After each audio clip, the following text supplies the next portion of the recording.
बाबा अकेला चना बाहर नहीं छोड़ सकते। ठीक है। सबसे ज्यादा मोटा छिलका कौन से दाने का होता है? हैं? चावल का है? चने का छिलका बहुत बड़ा भी होता है और मोटा भी होता है। लेकिन चना का जो बीज है वो प्रवृत्ति मार्ग वाला बीज है या निवृत्ति मार्ग का बीज है? कैसे? उसमें दो दालें होती हैं, जैसे बाजरा है, ज्वार है, इसमें दो दालें नहीं होती, वो हो गया निवृत्ति मार्ग का। और चना, मटर या कोई भी दाल वो डबल दाल होती है। तो मोटा छिलका होता है, बड़ा छिलका होता है। प्रश्न क्या था? चना अकेला चना भाड़ नहीं फोड़ सकता। तो चने के लिए कहावत है कि अकेला कुछ नहीं करेगा। अकेला माने प्योरिटी है ही नहीं। जो अकेला है, जैसे सन्यासी अकेले होते हैं या यूनिटी में होते हैं? उनकी तो यूनिटी है ही नहीं। अपने ही घरवार की यूनिटी तोड़ देते हैं तो दूसरों की यूनिटी क्या बनाएंगे? तो उनकी यूनिटी नहीं। तो चने के लिए कहावत है, जब तक अकेला है तब तक वो कुछ नहीं कर सकता। भाड़ माने ये दुनिया क्या है? हेल है। दुनिया है एक प्रकार का हेल। उस हेल को नष्ट करने का काम अकेला नहीं कर सकता। कब करेगा? जब संगठन तैयार करे। और संगठन तैयार होता है प्योरिटी से। प्योरिटी होगी तो यूनिटी बनेगी, और यूनिटी सच्ची बनेगी तो झूठी दुनिया का विनाश होगा। नहीं तो झूठी दुनिया, ये हैल दुनिया, ये खत्म नहीं हो सकती। भंभोर है, इस भंभोर को आग ही तब लगेगी जब संगठित रूप से बीज रूप आत्माएं संसार के सामने आवेंगी। इसलिए बोला, एक भी पावरफुल संगठन तैयार होने पर एक संगठन दूसरे संगठन को खींचते हुए अंत में 108 की माला का संगठन संसार के सामने प्रत्यक्ष हो जाएगा। अभी संगठन नजर आ रहा है कहीं, या और ही बिखरते हुए नजर आ रहे हैं? क्या देखने में आ रहा है? और ये सब दिल के दिल आपस में टूटे हुए हैं। जो गीता पाठशालाएं चल रही हैं वो भी आपस में झगड़ रहे हैं, सब आपस में टकरा रहे हैं। चना बेचारा अकेला रह गया। तो कहावत बन गई, अकेला चना भाड़ नहीं फोड़ सकता। तुम जब पवित्र बन जावेंगे तो सूक्ष्म वतनवासी बन जावेंगे। तुम माने कौन है?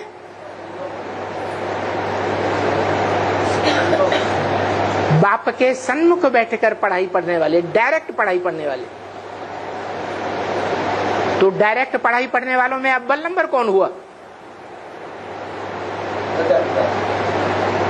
प्रजापिता हुआ। जो प्रजापिता है अव्वल नंबर, वो डायरेक्ट पढ़ाई सूक्ष्म वतनवासी बनकर के पढ़ता है। मना मनन चिंतन मंथन की स्टेज में टिकता है। ये नियम है, जितना बिंदु को याद करेंगे, बिंदु रूप में स्टेज में टिकेंगे, सूक्ष्म रूप में टिकेंगे, उतना विस्तार स्वतः ही हो जाएगा। वो बिंदु रूप स्टेज विस्तार में ले आएगी।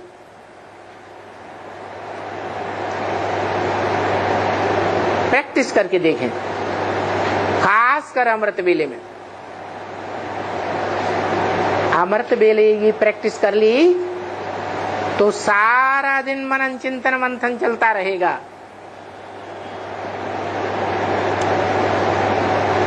और उसका तरीका है, जितना सेवा करेंगे सेवाधारी बच्चों को कौन याद करता है? बाप याद करता है।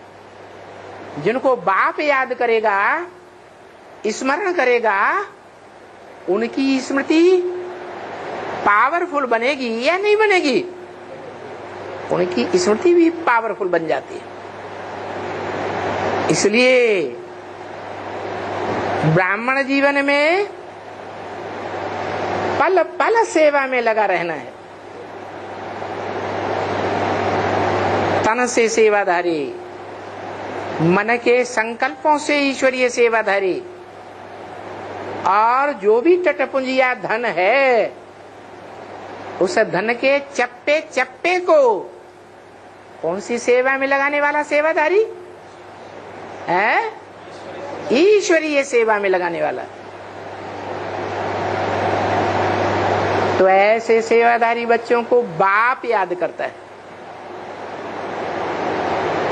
बाप याद करेगा तो बिंदु रूप की स्टेज में टिक जाएंगे। बाप को याद करेंगे तो सुप्रीम टीचर की भी याद आ जाएगी। सुप्रीम टीचर क्या करता है?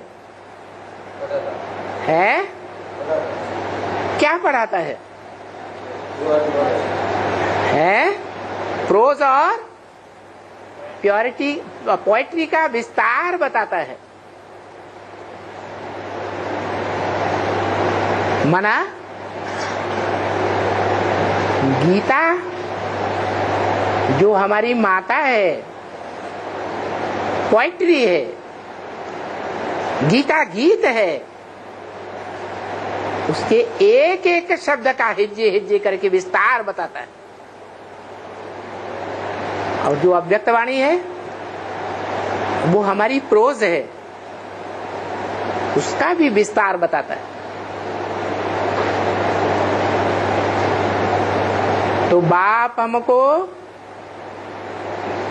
बीज रूप स्टेज में स्थिर करा के विस्तार में ले जाता है, मनन चिंतन मंथन के विस्तार में ले जाता है। तो कहाँ का वासी बना देता है? सूक्ष्म वतनवासी बना देता है। पहले पहले कौन सी आत्मा सूक्ष्म वतनवासी बनती? कौन सी आत्मा को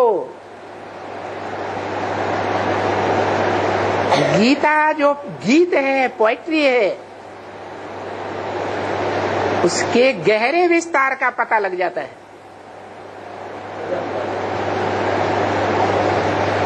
मनुष्य सृष्टि के जो बाप है, सारी मनुष्य सृष्टि का बीज है, वो सूक्ष्म वतनवासी बन जाता है। फिर क्या होता है? मनन चिंतन मंथन के विस्तार में जाते जाते अपने 84 जन्मों के विस्तार को पहचानेगा या नहीं पहचानेगा? पहचानेगा। अपनी जो दुनिया है, अपनी आत्मा के कनेक्शन में आने वाली दुनिया, 84 जन्मों में अनेक आत्माएं संबंध में आती हैं, संपर्क में आती हैं, संसर्ग में आती हैं। उनके साथ मैंने क्या क्या पार्ट बजाया है, कौन से स्थान विशेष पर पार्ट बजाया है, कैसा कैसा पार्ट बजाया है, सारा विस्तार रूपी मनन चिंतन मंथन बुद्धि में आता रहता है। जब ऐसा विस्तार पक्का हो जाता है, फिर क्या होता है? अरे वृक्ष का पूरा विस्तार हो जाएगा, फिर क्या होता है? फिर बीज आता है, फूल आता है, फल बनता है, उसमें बीज आता है, फल पक जाता है, और बीज अपने को फल से डिटैच कर देता है। तो वृक्ष का कोई फल तो होगा जिसके अंदर का बीज अपने को वृक्ष से पहले डिटेच करता है। ये है मनुष्य सृष्टि का झाड़। इसमें भी कोई बीज है अव्वल नंबर का, जो सारे वृक्ष से अपने को डिटैच कर देता है। No attachment. इसका मतलब ये नहीं है कि सन्यासी बन जाता है।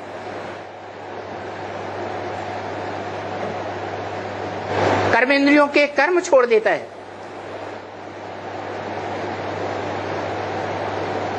कर्मेंद्रियों से देह का संन्यास करना है या मन बुद्धि से संन्यास धारण करना है? मन बुद्धि से डिटैच होना है। तो बताया 85।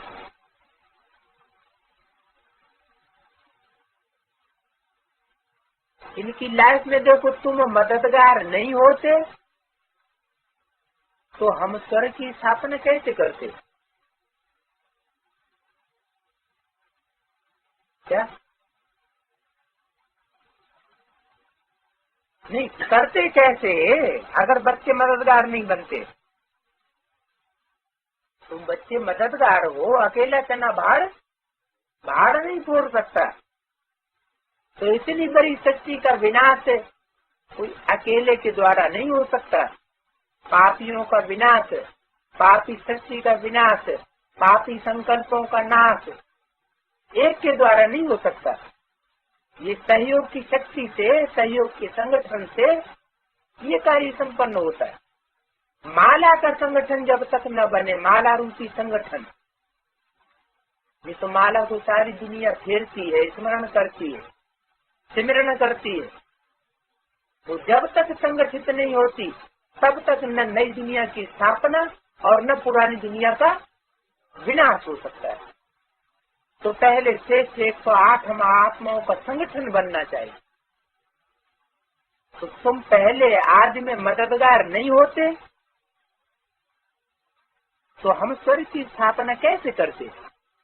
बाप समझाते हैं, बच्चे अभी तुम मददगार बनो, फिर हम तुमको ऐसा बनाते हैं जो कोई को मदद लेने की दरकार नहीं रहेगी। तुमको कोई की राय की भी दरकार नहीं रहेगी। यहाँ बाप बच्चों को मदद ले रहे हैं। काय की मदद ले रहे हैं? सबसे पहली मदद किस बात की ले रहे हैं? नई दुनिया की स्थापना के लिए बाप बच्चों की किस बात की मदद ले रहे हैं? प्योरिटी की। सबसे बड़ी मदद है पवित्रता की। आपस में भाई बहन समझिए।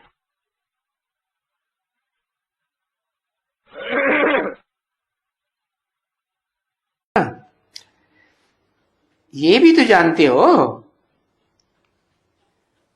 तुम पूजे जाते हो, है? जो पूजा तुम्हारी होती है वो कौन से स्वरूप की होती है? जब तुम अपन को देह समझते हो, 24 घंटे में अगर तुम अपन को थोड़ा समय भी देह समझते हो तो क्या वो रूप की पूजा की जाती है? नहीं, तुम्हारी पूजा तो तब की जाती है जब तुम लगातार निरंतर निराकारी ज्योतिबिंदु, निर्विकारी, निरहंकारी स्टेज में रहते हो, तब पूजे जाते हो। ऐसे थोड़ी कि भाई हमने आधा याद कर लिया 8 घंटा है और बाकी 16 घंटा देवान में रहे तो उस समय की तुम्हारी पूजा होती है? नहीं। वहां तो देवताएं निरंतर ज्योति बिंदु आत्मिक स्मृति में रहते हैं ना, रहते हैं। तो जब आत्मा हो तब ही तो पूजे जाते हो, है? तो यहां क्या बनना है? कितनी प्रैक्टिस करनी है? है? निरंतर याद करना है या मुसलमानों की तरह फाउंडेशन डालना है, 5 बार याद करना है? कुमार का दादी ने क्या कहा था? हाँ, दिन में 5 बार याद करना। तो ये किसने शूटिंग की और कौन से धर्म की शूटिंग हुई? हाँ, कहेंगे इस्लाम मुसलमान धर्म की शूटिंग हो गई, क्योंकि ब्राह्मण ही तो शूटिंग करते हैं ना यहाँ संगम युग में, और सारी दुनिया को ब्राह्मण बनना है। हाँ, ये है कि कोई अव्वल नंबर 2 नंबर कुरी के ब्राह्मण बनेंगे और कोई हाँ एकदम लास्ट कुरी के 9वीं कुरी के ब्राह्मण बनेंगे। उनमें भी 9वीं कुरी में भी 2 प्रकार के हैं। एक तो आस्तिक, कम से कम निराकार को तो भगवान मानते हैं। एक ऐसे जो मानते ही नहीं भगवान भगवान भगवान कुछ नहीं होता। तो देखो, तुम जब पूजे जाते हो तो ये जानते हो कि रुद्र की भी पूजा होती है? तो सालग्रामों की भी पूजा होती है? रुद्र का बड़ा रूप बनाते हैं शिवलिंग, जिसने रौद्र रूप धारण किया, बड़ा विकराल भयंकर रूप धारण किया। तो कैसे दिखाएं बड़ा विकराल भयंकर? उसका बड़ा रूप बना दिया लिंग का। और जिन्होंने छोटा छोटा रूप धारण किया, सहयोगी बने, तो फिर उनको कैसे दिखा दिया? शालिग्राम, छोटी सी बटिया के रूप में दिखाई दिया। तो पूजा तो रहती है ना। तो जब देवता बनते हो तब ही तुम्हारी पूजा बनती है? मना हाथ पांव नाक आंख कान वाला ये इंद्रियों वाला शरीर जब तक याद रहता है तब तक तुम्हारी पूजा नहीं होती। फिर जब तुम निराकारी बन जाते हो, जैसे शालिग्राम, जैसे शिवलिंग, तब तुम्हारी पूजा होती है। दुनिया क्या समझती है? शिवलिंग जब पूजते हैं तो किसकी पूजा करते हैं? वो क्या समझते हैं? वो समझते हैं कि हम शिव और शंकर दोनों को पूजते हैं। वो समझते हैं शिव शंकर एक ही है। अरे शंकर की मूर्ति बनाई जाती है? हाथ पांव नाक आंख कान वाला देहधारी है या नहीं है? हाँ, और शिव जो लिंग रूप में दिखाया जाता है वो भी पत्थर का है। चलो, सोमनाथ मंदिर में हीरे का था, हीरा भी पत्थर ही था या पत्थर नहीं था? पत्थर ही था ना। हा? तो देखो, जो पत्थर बनता है वही फिर मेरी याद करते करते वही सोमनाथ मंदिर की जो यादगार दिखाई गई है वो इस 60 रूपी रंगमंच का हीरो बन जाता है। क्या बनता है? हीरे की तरह है, सारी दुनिया में ज्ञान की चमक मारने वाला। हाँ, वो ऋषि मुनि भी बनता है या नहीं बनता है? बनता है।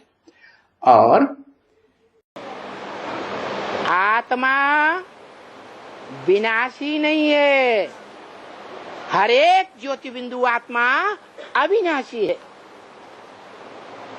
कल्प कल्प उस ज्योति बिंदु आत्मा में अपना अपना अलग अलग पार्ट भरा हुआ है। एक का पार्ट नहीं मिल सकता दूसरे से, लीन होने की बात ही नहीं। हाँ, ये जरूर है, जैसे वृक्ष उगता है उसमें जो पहला फल लगता है, फल पकता है, उसका बीज फल में से, वृक्ष में से, टहनियों में से, जड़ों से डिटैच हो जाता है। पहले पहले डिटैच होता है ना। ऐसे ही इस मनुष्य सृष्टि की कोई आत्मा है, मूल बीज रूप, जो इस सारे संसार रूपी वट वृक्ष से अपने को डिटैच कर देती है और उस बीज के अंदर सारा वृक्ष समाया हुआ है। जैसे किसी बाप के अंदर अपना जो परिवार बनाता है, बाप कितना भी बड़ा परिवार बनाने वाला हो, उस परिवार का बीज बाप के अंदर समाया हुआ है या नहीं है? समाया हुआ है। ऐसे ही इस मनुष्य सृष्टि का जो बाप है, जो अविनाशी है, ऑलराउंड पार्ट बजाने वाला है, उसका पार्ट कभी लोप होने वाला नहीं है। अविनाशी आत्मा की तो बात ही छोड़ दो, आत्मा तो है ही अविनाशी, लेकिन 5 तत्वों का उसका शरीर भी इस मनुष्य सृष्टि रूपी रंगमंच से कभी लोप नहीं होता। वो कालों का काल है, महाकाल है, जिसको दुनिया में कोई काल खा नहीं सकता। वो सारी दुनिया को खाएगा, लेकिन उसको काल के गाल में जाते हुए कोई नहीं देखेगा। अब बताओ, भारत के शास्त्रों में ऐसा कौन सा व्यक्तित्व गाया हुआ है जिसका कोई माँ बाप कोई बता ही नहीं सकता? वो जन्म और मृत्यु दोनों से परे है व्यक्तित्व, पर्सनालिटी है, निराकार नहीं है। कौन है? शंकर, जिसे कहते हैं आदम, दूसरे धर्म के धर्मपिता है। उसके लिए बोला शिव बाबा तो स्वर्ग की स्थापना करते हैं, और वो ही शिव बाबा कहते हैं कि मुझे याद करो। क्या? किसे याद करो? मुझे याद करो। तो सुप्रीम सोल बाप इस सृष्टि पर आते हैं, ज्ञान सूर्य है जिसे कहो, वो आकर के इस सृष्टि रूपी रंगमंच की वो हीरो हीरोइन के रूप में पार्ट बजाने वाली आत्माएं हैं, उनको पकड़ते हैं। हीरो को रूप में पार्ट बजाने वाली आत्मा वो है कौन? अभी बताया, अगाध ज्ञान जल का भंडार वाला, ज्ञान का सागर। वो एक ही ज्ञान सागर है। जब इस सृष्टि पर जल प्रलय होती है, जलमयी होती है, तो वही बचता है?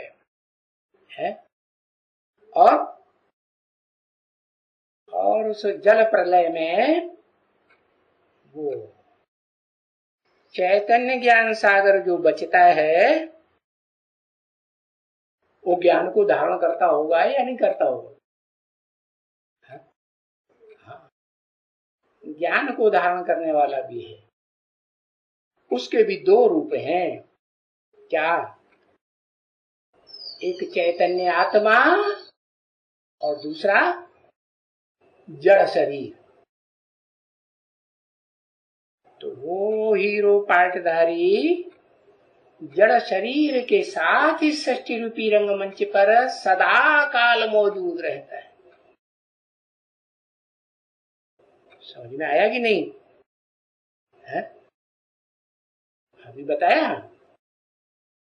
जड़त्वमयी पृथ्वी का जो बीज रूप है वो मेरु पर्वत दिखाया, और चैतन्य सागर का रूप बताया। तो ये 2 बातें हो गई। क्या? जड़त्वमय शरीर को जब तक हम बच्चे बुद्धि से धारण करते हैं कि हम जड़त्वमय शरीर हैं, तो हमारी बुद्धि जड़जड़ीभूत हुई या चैतन्य कहेंगे? जड़जड़ीभूत हुई। तो सुप्रीम सोल आकर के यही बात बताते हैं। बच्चे हैं, जिस बच्चे को पहले पहले हीरो पार्टधारी को बताते हैं, उसकी बुद्धि में पहले बैठता है क्या कि वो जड़ शरीर भी है, इस षष्ठी रूपी रंगमंच पर सदाकाल मौजूद रहने वाला, और उस जड़ शरीर में चैतन्य आत्मा भी है। फिर अंतर क्या पड़ता है?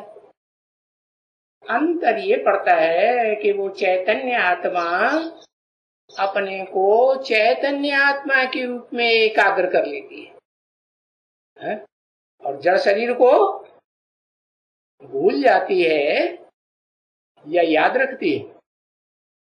भूल जाती है। ऐसी प्रैक्टिस करने के लिए बाप रास्ता भी बताते हैं। क्या है? ये जड़जड़ीभूत शरीर जो है वो भी बना रहे, लेकिन आत्मा भी बनी रहे। लेकिन इस षष्ठी रूपी रंगमंच पर एक भी मनुष्य मात्र ऐसा नहीं है, एक भी प्राणी मात्र ऐसा नहीं है जिसका शरीर भी बना रहे और आत्मा भी बनी रहे।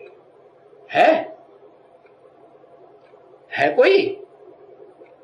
शास्त्रों में भी लिखा हुआ है क्या है कि एक ही है आत्मा, जिसे कहते हैं देव देव महादेव।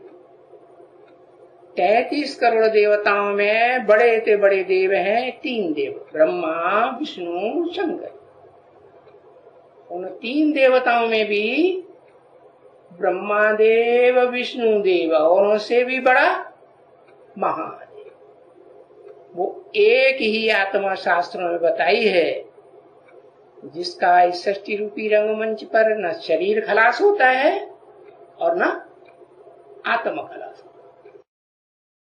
तो ऐसी क्या युक्ति धारण करता है? जो और सबके प्राणी मात्र के शरीर खत्म हो जाते हैं, लेकिन वो एक आत्मा ऐसी है जिसे देव देव महादेव कहा जाता है, उसका शरीर भी रहता है और आत्मा भी रहती है। क्या युक्ति? युक्ति पता है? वो युक्ति आत्मा धारण कर लेती है, हीरो पार्टधारी वाली आत्मा। क्या युक्ति है? ये दुनिया अब खत्म होने वाली है। जो अनेक धर्मों की दुनिया है, अनेक मतांतरों की दुनिया है, वो खलास होने वाली है। अब तुम्हारी समझ में आ गया? जाएंगे छोड़ के, है? तो जिन्होंने शरीर रहते रहते शांति धाम की स्टेज धारण कर ली है, वो ऊंची स्टेज हुई, उनकी ऊंची स्टेज रहेगी। या जिन्होंने शरीर छोड़ने के बाद पहुंचेंगे निर्वाण धाम में, उनकी ऊंची स्टेज, उनकी ऊंची स्टेज नहीं रह सकते। तो ऊपर में कहां जाके विराजमान होंगे? ऊंची स्टेज में या नीची स्टेज में? हाँ, ऊंची स्टेज में।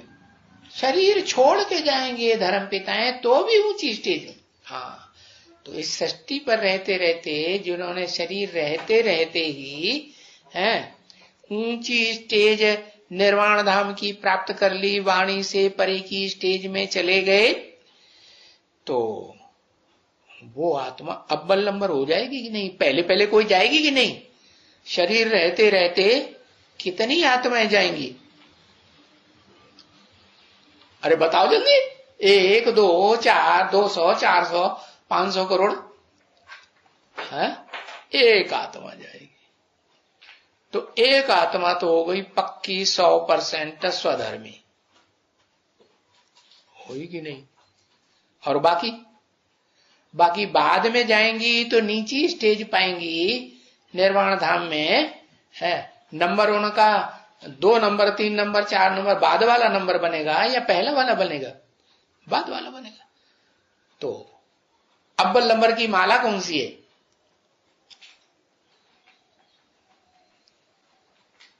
रुद्रमाला। तो रुद्रमाला में अव्वल नंबर का मणका जो है वो शरीर छोड़ करके वानप्रस्थी बनेगा, वाणी से परे बनेगा, या शरीर में रहते रहते वानप्रस्थी बन जाएगा। क्यों ऐसा क्यों किया?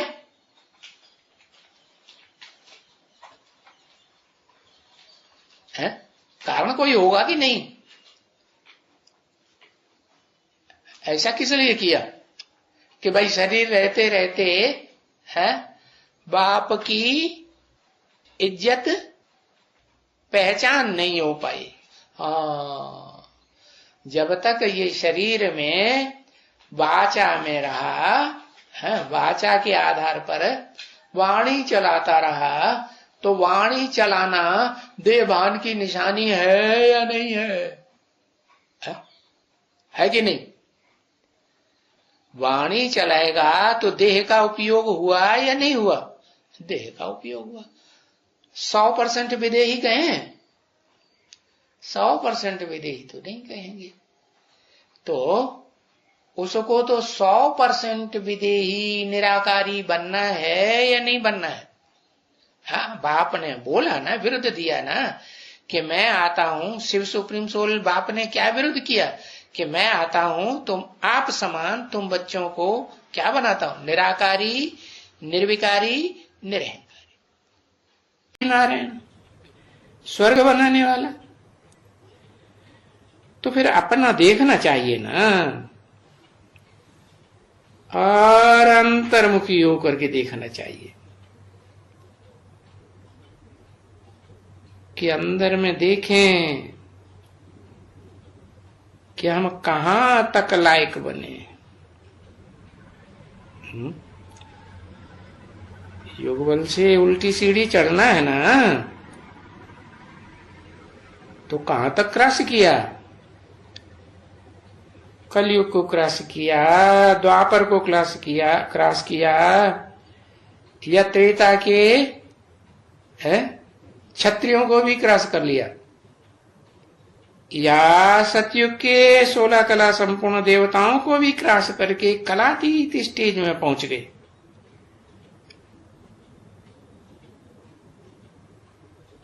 तो देखना चाहिए कि हम कहां तक आए हैं। अगर कोई खामी है अंदर में तो हमको कितना अपने को अच्छा बनाना चाहिए, गुलगुल बनाना चाहिए। ऐसा फूल कि माफिया नहीं, ऐसा फूल जो माफिक पड़े सबको, जो सबको, सारी दुनिया को ज्ञान की खुशबू आवे। अभी तुम बच्चे खुशबुएं ज्ञान की दे रहे हो ना, ज्ञान की खुशबुएं हैं, गुणों की खुशबुएं होती हैं जो अनेकों को आप समान बनाए लेते हो। देखो ये बच्चियां भी आई हैं, पार्टी ले आई हो, तो इनको भी तो ये सर्विस करनी है ना, है क्या? कांटों से फूल बनाने की तो पहले तो नशा होना चाहिए कि हमको कौन बाबा पढ़ाता है?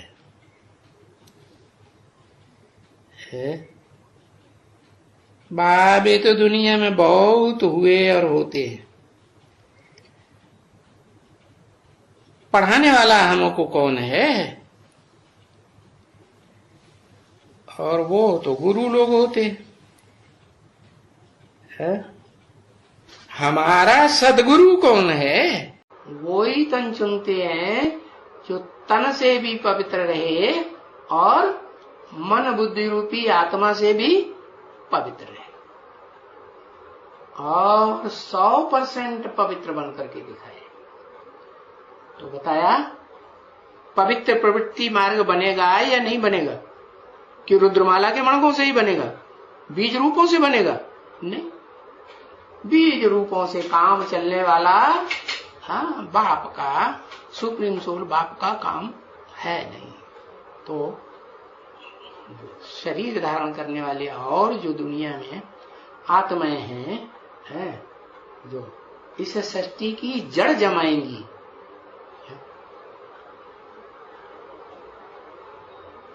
बीज जड़ जमाता है, फाउंडेशन जो है जिसके आधार पर सारा वृक्ष खड़ा रहता है, वो बीज के आधार पर खड़ा रहता है। अरे या जड़ों के आधार पर खड़ा रहता है? किसके आधार पर खड़ा रहता है? अरे इतनी देर लगाते एक अक्षर। हाँ, जड़ों के आधार पर सारा सृष्टि रूपी वृक्ष खड़ा रहता है। और बीज के ऊपर क्यों नहीं? क्योंकि बीज तो सड़ जाता है। अरे बीज जब बोया जाता है तो सड़ जाता है कि बना रहता है? हा? कि दाना खाक में मिलकर गुले गुलजार होता है। जब तक बीज खाक में नहीं अपने को मिलाएगा तब तक वो गुले गुलजार अर्थात गुलशन तैयार नहीं कर सकता। क्या? बगीचा तैयार नहीं होगा। तो बाप बताते हैं मुझे आना तो बीज में ही पड़ता है मुकर्रर रूप से, जो सारी मनुष्य सृष्टि का बीज रूप बाप है, जिसका कोई मनुष्य में, मनुष्यों के बीच में और कोई बाप होता ही नहीं। आना तो पड़ता है, लेकिन अकेले उस बीज से तो काम चलने वाला नहीं। उस बीज की अंतिम हसरत क्या होगी? क्या हैसियत बनेगी? उसको तो अपने को देह भान को, देह को खाक में मिलाना है या नहीं मिलाना है? हाँ, तो वो तो धरणी में, कन्याओं माताओं रूपी धरणी में उनको तैयार करने में अपने को खलास कर देता है। तो वो एक ही बीज है। क्या? सब बीजों का बीज, सब बापों का बाप। तो बताया वो अव्वल नंबर मुख हुआ ब्रह्मा का, जिसे कहते हैं परम ब्रह्म। चारों मुखों को परम ब्रह्म कहते हैं? नहीं। फिर बाद में दूसरा नंबर मुख बताया कौन सा, किसको चुनते हैं? अरे अभी तो लिखा है एक अक्षर, लेकिन लक्ष्मी। साबित होता है कि भगवान ने आकर के गीता ज्ञान और राजयोग के द्वारा कलयुग पापी युग को बदल करके पुण्यात्माओं देवताओं की दुनिया का सत्य युग बनाया। कैसे बनाया? सत्य बात सुनाकर बनाया या झूठी बातें सुनाकर बनाया? सत्य बातें सुनाकर सतयुग बनाया। देवी देवता धर्म की स्थापना हुई। लेकिन महाभारी महाभारत लड़ाई के बाद ये स्थापना हुई है। क्या? Gateway to heaven is Mahabharat. Mahabharat जो युद्ध है वो स्वर्ग का दरवाजा खोलता है हर आत्मा के लिए। अगर स्वर्ग के गेट में प्रवेश करना है तो सत्य असत्य का ये युद्ध सामने आकर करना पड़ेगा। क्या? ऐसे नहीं भागते रहें। अर्जुन क्या करता था पहले अध्याय में? भाग रहा था, कायर बन रहा था, लोक लाज में आ रहा था। भीष्म पितामह क्या कहेंगे, हमारे गुरु क्या कहेंगे? लोकलाज में आ रहा था क्या कि नहीं आ रहा था? आ रहा था। तो लोकलाज के भय से मरने वाली आत्माएं ये कोई भी उस युद्ध से पसार नहीं हो सकती। लोकलाज को त्यागना ही पड़े, क्योंकि ये महाभारत के बाद सतयुग आने वाला है।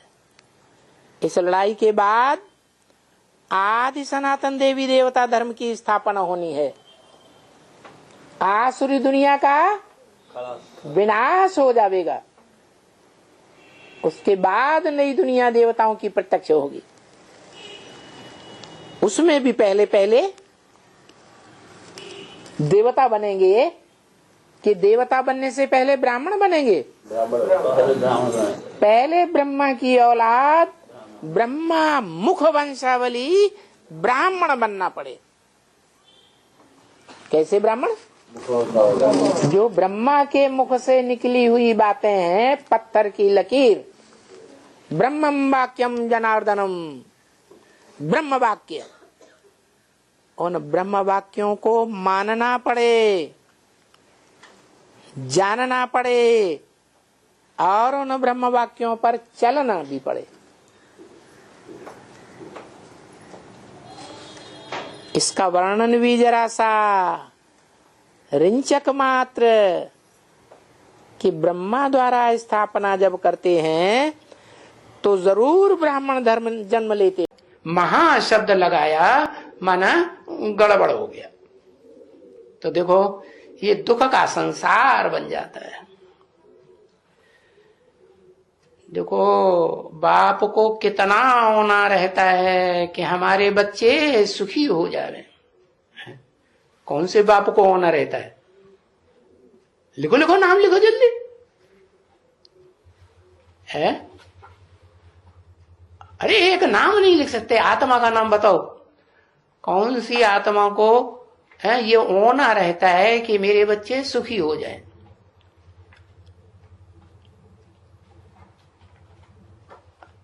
दो नाम लिख दिए। अरे दो नाम लिख दिए, शिव। अच्छा, आत्माएं सुखी हो जाएंगी? बिंदी बिंदी आत्माएं सुखी हो जाएंगी बिना शरीर लिए?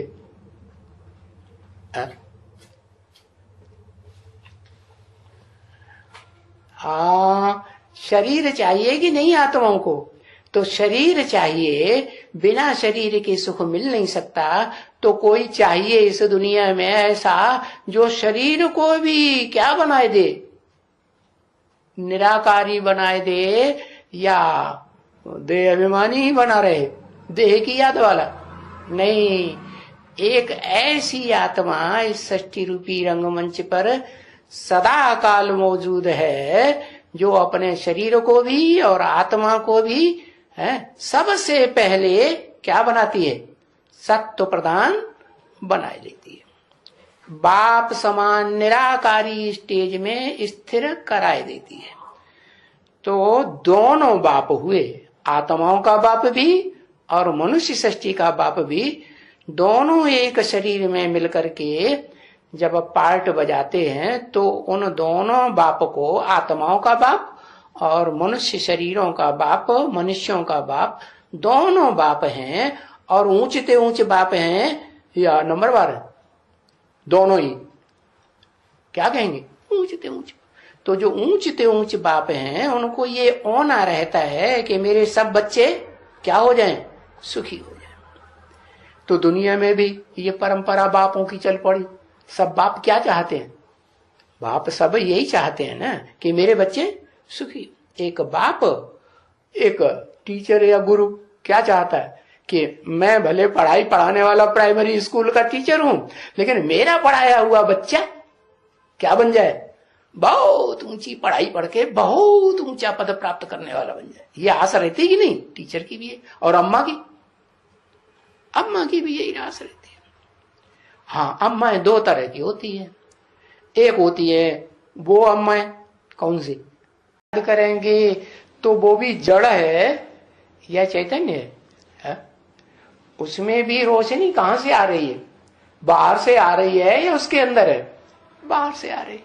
ऐसे ही तुम आत्मा में जो रोशनी है ज्ञान की, वो तब ही आ सकती है, पूरी पूरी रोशनी, जब तुम अपन को एकदम सूक्ष्म ज्योति बिंदु आत्मा की स्थिति में स्थिर कर लो। जितना सूक्ष्म बनते जाएंगे उतना सूक्ष्म रूप बाप का भी याद आएगा। अपन को सूक्ष्म रूप में स्टेज में स्थिर नहीं कर पाएंगे तो बाप भी याद नहीं आएगा। तो बताया बाप आया हुआ है जिसे दुख हरता सुख करता कहते हैं। ऐसे कहते आए हो ना, कहते आए हो तुम माता पिता हम बालक तेरे, है किस बात के माता पिता? घनेरे सुख देने वाले और घनेरे दुख हरने वाले माता पिता।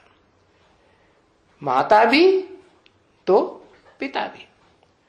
हम आपके बालक हैं, अगर आपकी कृपा हमारे ऊपर हो जाए तो हम भी सुख घनेरे ले सकते हैं। सुख घनेरे ले सकते हैं किससे? है जो सुख में रहता है उससे, या जो सदा शांत रहता है उससे? है? किससे सुख घनेरे लेने हैं? धनवान बाप का बच्चा होता है, धनवान बाप से वर्षा लेता है धन का। हाँ, तो बताया इस षष्टि रूपी रंगमंच पर है एक ही आत्मा है जो सदा सुख में रहने की आदि है और सुख की स्टेज को त्यागती नहीं है। उसे सुख चाहिए जरूर। इस सृष्टि का अंश मात्र भी सुख रहेगा तो वो लेगी या छोड़ देगी? है वो लेगी जरूर। तो बताया सुख घनेरे लेने हैं, तो क्या करना है?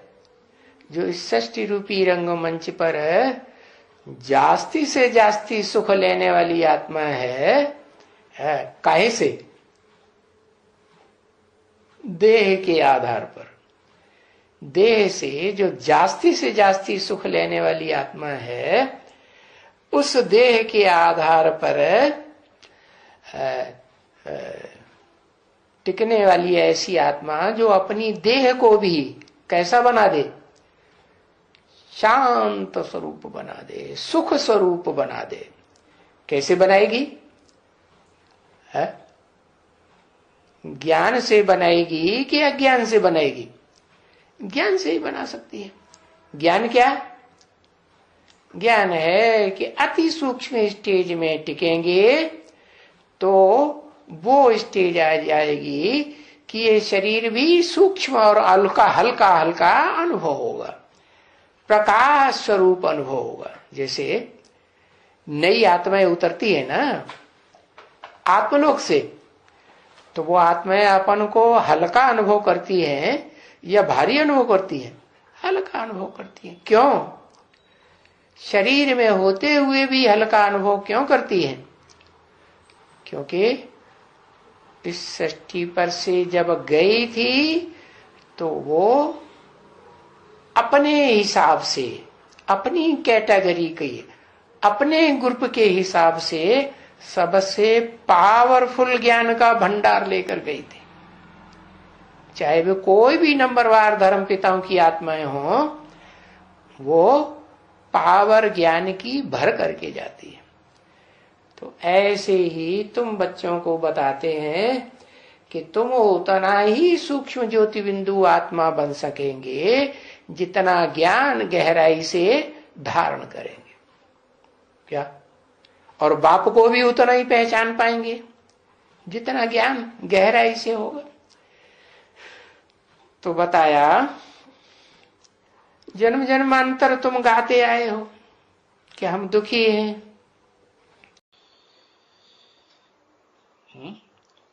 कर्मातीत अवस्था की निशानी क्या होगी? पहली पहली निशानी है निर्वाण धाम वासी, निर्वाण स्टेज। अपने शास्त्रों में 4 मनुष्य के जो पुरुषार्थी रूप हैं वो गाए हुए हैं ना। बचपन है, नौजवानी है, और नौजवानी भोगने के बाद फिर वानप्रस्थ, वानप्रस्थ से भी ऊंचा फिर क्या है? संन्यास, संपूर्ण संपूर्ण न्यास। तो कर्मातीत अवस्था की यादगार है निर्वाण धाम वासी। क्या फिर वाणी चलेगी? वाणी चलेगी? फिर वाणी नहीं चलती। तो निर्वाण धाम जाकर के निर्वाण पद पाएंगे। तो निर्वाण पद पाने के लिए, वाणी से परे की स्टेज का पद पाने के लिए, जहां इशारे से ही सारी बात सबको समझा सके, है ना, तो ऊंची स्टेज है ना, उसके लिए मेहनत तो करनी पड़ेगी ना। तो ये तो समझते हो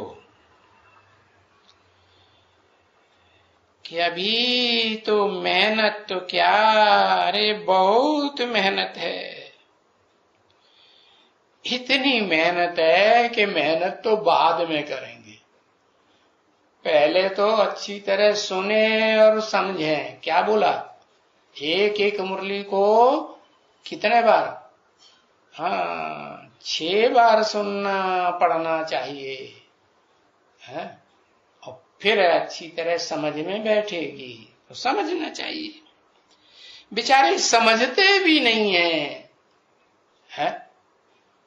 फिर मेहनत करेंगे? मेहनत कहां से करेंगे? और बहुत हैं ये जो सुनते तो हैं लेकिन समझते नहीं है।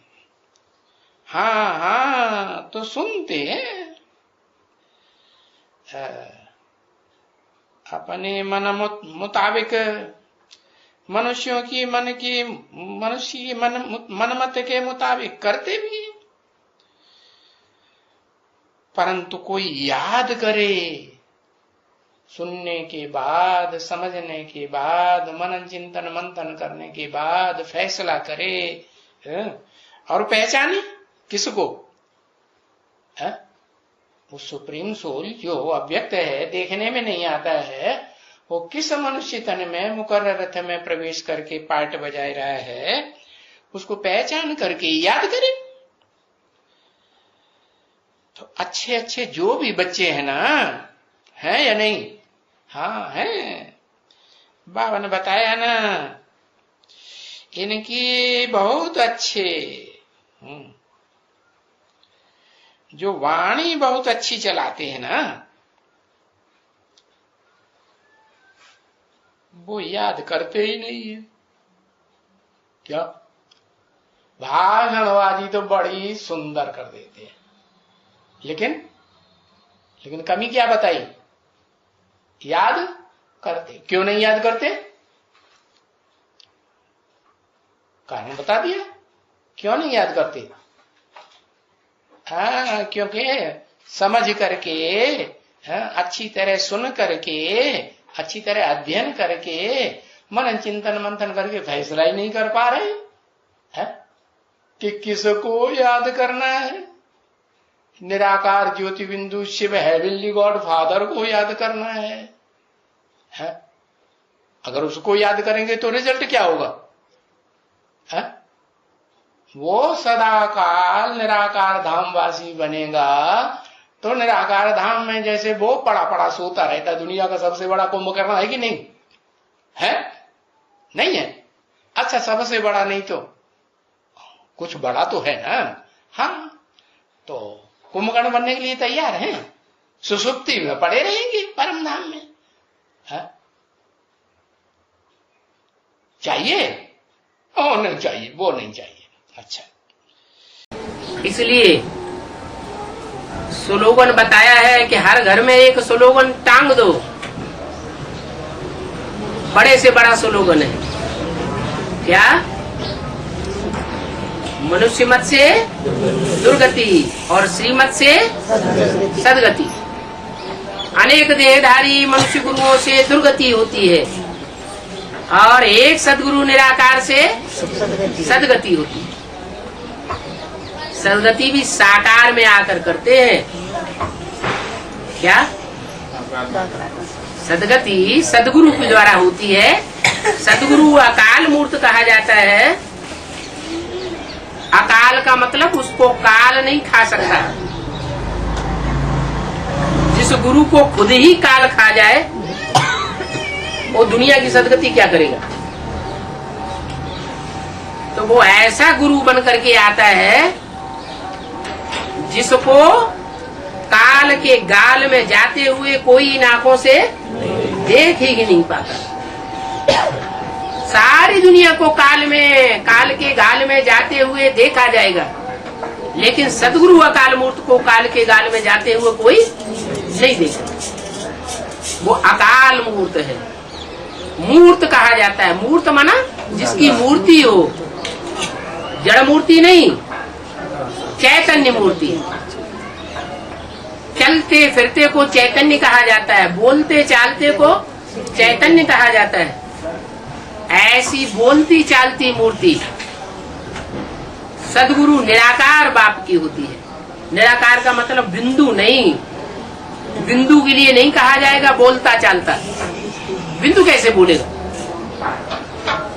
बिंदु में से आवाज निकलेगी क्या? नहीं। वो बिंदु कोई साकार तन में प्रवेश होकर के साकार बनता है और निराकारी स्टेज धारण करता है। जो भी धर्म पिताएं हैं जब परम धाम से उतरते हैं तो सब निराकारी स्टेज वाले होते हैं। ऐसे ये बापों का भी बाप है, सब धर्म पिताओं का बाप है। इसको कहा जाता है ग्रेट ग्रेट ग्रैंडफादर। ये जब इस सृष्टि पर आता है तो इसकी यादगार में जो चित्र बनता है शंकर का, वो एकदम निराकारी स्टेज का दिखाया जाता है। और धर्म पिताएं जैसे क्राइस्ट का चित्र देखो, चेहरे को देखने से ही निराकारी स्टेज टपकती है। महात्मा बुद्ध का चित्र देखो, उनके चेहरे से ही निराकारी स्थिति दिखाई देती है। गुरु नानक को देखो, उनके चेहरे से ही मालूम पड़ता है कि तन से ये यहाँ है, लेकिन मन बुद्धि से जैसे परम धाम में बुद्धि टंगी हुई। ऐसे ही वो सुप्रीम सोल बाप जब इस सृष्टि पर संसार के सामने सतगुरु निराकार के रूप में प्रत्यक्ष होता है तो अखंड निराकारी स्टेज के रूप में प्रत्यक्ष होता है। उसे बोलने करने की भी दरकार नहीं। क्या? दृष्टि से ही सारी सृष्टि को सुधारता है।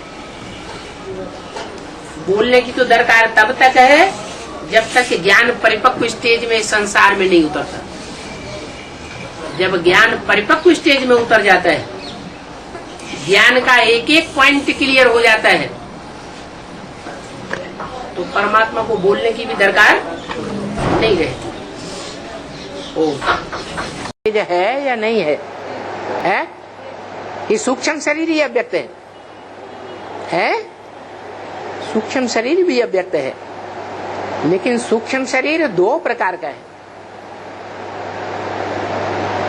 एक उनका है जो बहुत पाप करते हैं और आत्महत्या जैसा आपघात करते हैं, जीव घात करते हैं और दूसरों की भी हत्या कर देते हैं।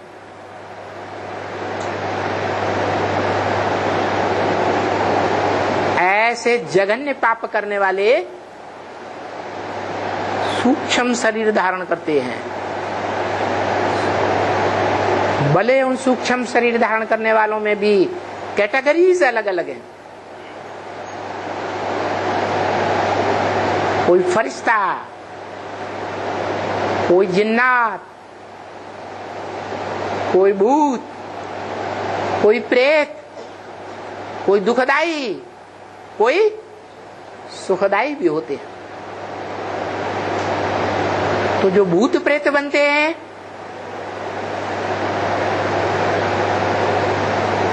वो भी सूक्ष्म स्टेज है, सूक्ष्म शरीर है। लेकिन शरीर में रहते रहते जो देह को भूल जाए, अव्यक्त बिंदु रूप स्टेज में टिक जाए, वो भी अव्यक्त स्टेज है और ऊंची स्टेज है। अव्यक्त स्टेज में जब तक नहीं टिकेंगे तब तक शरीर रहते मनन चिंतन मंथन की स्टेज नहीं आ सकती। जितना जितना निराकारी स्टेज में टिकेंगे, बीज रूप बनेंगे, तो विस्तार अपने आप हो जाएगा। विस्तार में जाना सहज है या सार में टिकना सहज है?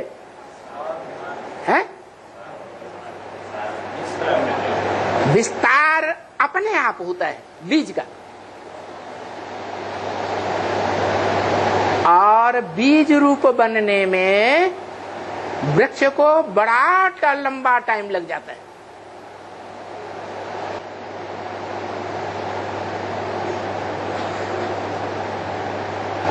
तो सार में टिकने में, बिंदु रूप बनने में ज्यादा मेहनत है, क्योंकि वो अव्यक्त स्टेज है।